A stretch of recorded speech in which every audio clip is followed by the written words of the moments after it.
Cricket ಜಗತ್ತಿನ interesting ಸುದ್ದಿಗಳನ್ನು quick ಆಗಿ ಹೇಳ್ತೇನೆ ಕ್ರಿಕೆಟ್ ರೌಂಡಪ್ನಲ್ಲಿ. ನಾನು ಶಾಂತ. ನೀವು ಸುದ್ದಿಯಾನದ ಸಬ್ಸ್ಕ್ರೈಬರ್ ಆಗೋದಕ್ಕೆ ಮರಿಬೇಡಿ. RCB ಈ ಬಾರಿ ತನ್ನ ಜೆರ್ಸಿಯ ಮೇಲೆ ಚಿನ್ನದ ಬಣ್ಣದ IPL ಲೋಗೋವನ್ನು ಧರಿಸಲಿದೆ. ಇನ್ನುಳಿದ 9 ತಂಡಗಳು ಸಾಧಾರಣ IPL ಲೋಗೋನಲ್ಲಿ ಕಾಣಿಸಿಕೊಳ್ಳಲಿವೆ. IPLನಲ್ಲಿ ಚಾಂಪಿಯನ್ ಪಟ್ಟಕ್ಕೇರಿದ ತಂಡವನ್ನು ಗೌರವಿಸೋಕೆ ಈ ವಿಶೇಷ ಸಂಪ್ರದಾಯವನ್ನು ಅನುಸರಿಸಲಾಗ್ತಿದೆ. ಅದರಂತೆ ಕಳೆದ ಬಾರಿಯ ಚಾಂಪಿಯನ್ RCB ತಂಡ ಈ ಸಲ ಗೋಲ್ಡನ್ IPL ಲೋಗೋದೊಂದಿಗೆ ಕಣಕ್ಕಿಳಿಯಲಿದೆ. ಚಿನ್ನಸ್ವಾಮಿಯಲ್ಲಿ IPL ಪಂದ್ಯ ಆಯೋಜಿಸಲು ರಾಜ್ಯ ಸರ್ಕಾರ ಷರತ್ತುಬದ್ಧ ಅನುಮತಿ ನೀಡಿದೆ. ಗೃಹ ಸಚಿವರು ಒಂದು ತಜ್ಞರ ಸಮಿತಿ ಮಾಡಿದ್ದು, ತಜ್ಞರ ಸಮಿತಿ ಶುಕ್ರವಾರ ಚಿನ್ನಸ್ವಾಮಿಗೆ ಭೇಟಿ ನೀಡಿತ್ತು. ತಜ್ಞರ ವರದಿ ಆಧರಿಸಿ ಇಂದು ಸಭೆ ನಡೆದಿದ್ದು, ಅಧಿಕೃತ ಪರವಾನಗಿ ಸಿಕ್ಕಿದೆ. ಇಂದಿನ ಸಭೆಯಲ್ಲಿ ಪಂದ್ಯ ಆಯೋಜನೆ ಗ್ರೀನ್ ಸಿಗ್ನಲ್ ನೀಡಿದ ಸರ್ಕಾರ ಒಟ್ಟು 7 ಪಂದ್ಯ ಆಯೋಜನೆಗೆ ಒಪ್ಪಿಗೆ ಕೊಟ್ಟಿದೆ. ವಿಶ್ವಕಪ್ ಗೆದ್ದ ಖುಷಿಯಲ್ಲಿದ್ದ ಭಾರತೀಯ ಕ್ರಿಕೆಟ್ ತಂಡದ ಸ್ಟಾರ್ ಬ್ಯಾಟ್ಸ್ಮನ್ ಹಾಗೆ T20 ತಂಡದ ನಾಯಕ ಸೂರ್ಯಕುಮಾರ್ ಯಾದವ್ ಮದುವೆಯಾಗಿ 10 ವರ್ಷಗಳ ಬಳಿಕ ಅಪ್ಪನಾಗ್ತಿದ್ದಾರೆ. ಸೂರ್ಯಕುಮಾರ್ ಯಾದವ್ ಅವರ ಪತ್ನಿ ಗರ್ಭಿಣಿಯಾಗಿರುವಂತಹ ವಿಡಿಯೋ ಒಂದು ಸೋಷಿಯಲ್ ಮೀಡಿಯಾದಲ್ಲಿ ವೈರಲ್ ಆಗಿತ್ತು.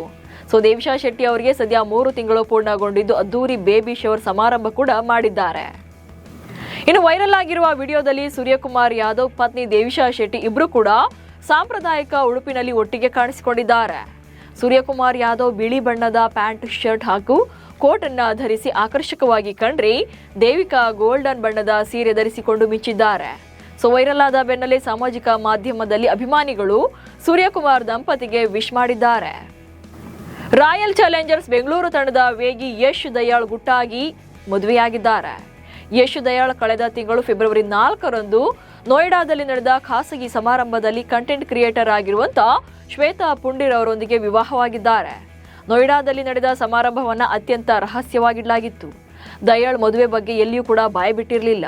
ಆದರೆ ಅವರ ಪತ್ನಿ ಶ್ವೇತಾ ಇನ್ಸ್ಟಾಗ್ರಾಂನಲ್ಲಿ ವಿಡಿಯೋವನ್ನ ಪೋಸ್ಟ್ ಮಾಡೋ ಮೂಲಕ ಮದುವೆ ವಿಚಾರವನ್ನ ರಿವೀಲ್ ಮಾಡಿದ್ದಾರೆ. ಇನ್ನು ಯಶ್ ದಯಾಳ್ ರಹಸ್ಯವಾಗಿ ಮದುವೆಯಾಗಿರೋದು ಎಲ್ರಿಗೂ ಕೂಡ ಶಾಕ್ ಆಗಿದೆ. ಯಶ್ ದಯಾಳ್ 2 ಪ್ರತ್ಯೇಕ ಪ್ರಕರಣಗಳಲ್ಲಿ ಲೈಂಗಿಕ ದೌರ್ಜನ್ಯದ ಗಂಭೀರ ಆರೋಪಗಳನ್ನು ಎದುರಿಸ್ತಾ ಇರುವಂತಹ ಟೈಮಲ್ಲೇ ಈ ಮದುವೆಯಾಗಿದೆ. ಮದುವೆ ಮಾಡಿಕೊಳ್ಳುವಂತ ನೆಪದಲ್ಲಿ ದಯಾಳ್ ಸುಮಾರು 5 ವರ್ಷಗಳ ಕಾಲ ತನ್ನ ಮೇಲೆ ಲೈಂಗಿಕ ದೌರ್ಜನ್ಯ ಎಸಗಿದ್ದಾರೆ ಅಂತ ಗಾಜಿಯಾಬಾದ್ನ ಯುವತಿಯೊಬ್ಬಳು ಆರೋಪಿಸಿದ್ರು. ಇದಾದ ನಂತರ ಕ್ರಿಕೆಟಿಗನ ವಿರುದ್ಧ ಮತ್ತೊಂದು ಅತ್ಯಾಚಾರ ಪ್ರಕರಣ ದಾಖಲಾಗಿತ್ತು. ಈ ಪ್ರಕರಣದಲ್ಲಿ ಯಾವಾಗ ಬೇಕಾದರೂ ಕೂಡ ಬಂಧಿಸಬಹುದಿತ್ತು. ಹೀಗಿರುವಾಗ ಮದುವೆಯಾಗಿದ್ದು ಜನರ ಅಚ್ಚರಿಗೆ ಕಾರಣವಾಗಿದೆ. ಸ್ಮೃತಿ ಮಂದನ ಸತತ 5ನೇ ಬಾರಿಗೆ ಅತ್ಯುತ್ತಮ ಮಹಿಳಾ ಕ್ರಿಕೆಟ್ ಪ್ರಶಸ್ತಿಯನ್ನ ಗೆದ್ದು ವಿರಾಟ್ ಕೊಹ್ಲಿ ಅವರ ದಾಖಲೆಯನ್ನ ಬ್ರೇಕ್ ಮಾಡಿದ್ದಾರೆ. ಮಾರ್ಚ್ 15ರಂದು ಸ್ಮೃತಿ ಮಂದನಾಗೆ 2024-25 ಆವೃತ್ತಿಯ ಅತ್ಯುತ್ತಮ ಅಂತಾರಾಷ್ಟ್ರೀಯ ಮಹಿಳಾ ಕ್ರಿಕೆಟರ್ ಪ್ರಶಸ್ತಿ ನೀಡಲಾಗಿದೆ. ಸತತ 2ನೇ ಬಾರಿ ಹಾಗೆ ದಾಖಲೆಯ 5ನೇ ಬಾರಿಗೆ ವರ್ಷದ ಅಂತಾರಾಷ್ಟ್ರೀಯ ಕ್ರಿಕೆಟ್ ಪ್ರಶಸ್ತಿ ಪಡೆದಿದ್ದಾರೆ. ಈ ಮೂಲಕ ಪುರುಷರ ಕ್ರಿಕೆಟ್ನಲ್ಲಿ ಅತಿ ಹೆಚ್ಚು ಸಲ ಅಂದ್ರೆ 5 ಸಲ ಪ್ರಶಸ್ತಿ ಗೆದ್ದಿದ್ದ ವಿರಾಟ್ ಕೊಹ್ಲಿ ಅವರ ದಾಖಲೆಯನ್ನ ಬ್ರೇಕ್ ಮಾಡಿದ್ದಾರೆ. ವೈಭವ್ ಸೂರ್ಯವಂಶಿ ಬಗ್ಗೆ ಇಂಟ್ರೆಸ್ಟಿಂಗ್ ವಿಚಾರವೊಂದನ್ನ ಸಂಜು ಸ್ಯಾಮ್ಸನ್ ಶೇರ್ ಮಾಡಿದ್ದಾರೆ. ಕಳೆದ IPL ಆರಂಭದಲ್ಲಿ ದ್ರಾವಿಡ್ ಅವರು ವೈಭವ್ ಬಳಿ, ವೈಭವ್ ನಿನ್ನ ಪ್ಲಾನ್ ಏನು ಅಂತ ಕೇಳಿದ್ರಂತೆ. ಅದಕ್ಕೆ ಅವನು ಏನಿಲ್ಲ ಸರ್, ನಾನು ನನ್ನ ಆಟ ಆಡ್ತೀನಿ ಅಂತ ಉತ್ತರ ಕೊಟ್ಟಿದ್ದ. ಆಗ ದ್ರಾವಿಡ್ ಮತ್ತೆ ಗೇಮ್ ಪ್ಲಾನ್ ಬಗ್ಗೆ ಕೇಳಿದಾಗ, ಮೊದಲ ಬಾಲ್ ನನ್ನ ಝೋನ್ನಲ್ಲಿ ಬಂದ್ರೆ ಅದನ್ನ ಸಿಕ್ಸರ್ಗೆ ಎತ್ತೇನೆ ಅಂತ ವೈಭವ್ ಕೂಲ್ ಆಗಿ ಹೇಳಿದ. ಅವನ ಮಾತು ಕೇಳಿ ನಾವೇ ಶಾಕ್ ಆಗಿದ್ವಿ ಎಂದಿದ್ದಾರೆ.